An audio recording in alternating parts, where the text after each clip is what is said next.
Have killed over 200 civilians and burned dozens of villages in communal violence in central Mali during 2018. This is according to a report by lobby group Human Rights Watch released today. The report says most victims have been ethnic Peuhl villagers targeted by self-styled Dogon and Bambara self-defense groups. The alleged perpetrators accuse the villagers of supporting insurgency armed groups linked to Al-Qaeda. Human Rights Watch has called on judicial authorities to investigate and prosecute groups responsible for these alleged abuses. Since 2015, insurgency armed groups have progressively increased their presence in central Mali, executing scores of civilians and government officials and committing other abuses. Their presence and recruitment of Peuhl residents have inflamed tensions with the Bambara and Dogon communities and led to the formation of ethnic self-defense groups. Corinne Dufka is Sahel Regional Director at the Human Rights Watch and the author of the scathing report. She has covered countries that include Mali, Sierra Leone, amongst others, Liberia, and she joins us now via Skype from Washington D.C. A very good evening to you, Ms. Dufka. Thank you so much for joining us. So I want to take us through the report before we get deeper into the conversation. Well, during 2018, we saw a very worrying increase, exponential increase, really, in the numbers of civilians killed in communal violence.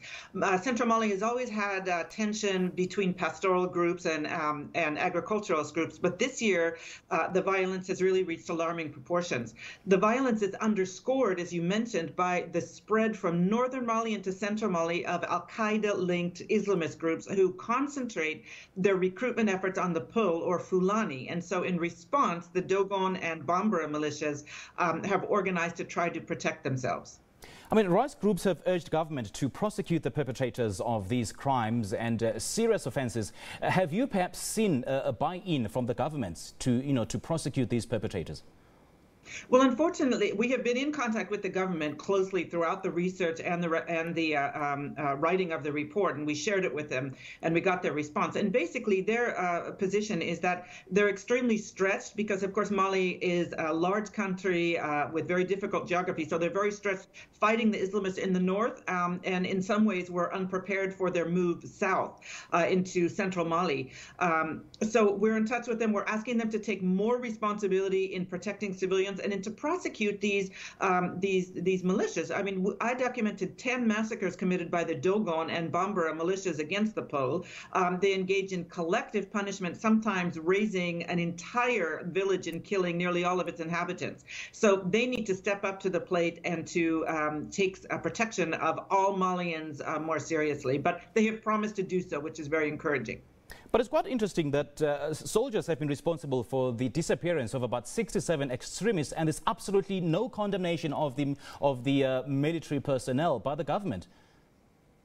Well, in fact, I myself, over the years, have documented a lot of abuses by the Malian army in the course of counterterrorism operations, including this year. We documented a good number of executions by them, very worrying. But for the first time this year, the Ministry of Defense actually acknowledged that their forces were involved in abuses, and they launched 3 investigations. So that's a real step in the right direction for the Malian security forces, which we welcome. And of course, we're going to be monitoring whether they make good with those promises. It's important, and this is true all over West Africa, all over Africa indeed, is that the failure to hold to account people responsible for abuses, including soldiers, only leads to more support to the abusive armed Islamist groups. All right, Ms. Dufka, thank you so much for your time. We appreciate it. That is Corinne Dufka. She is the Sahel Regional Director at Human Rights Watch and the author of the report, of the scathing of the report. Right, moving on to Europe now, where Paris is on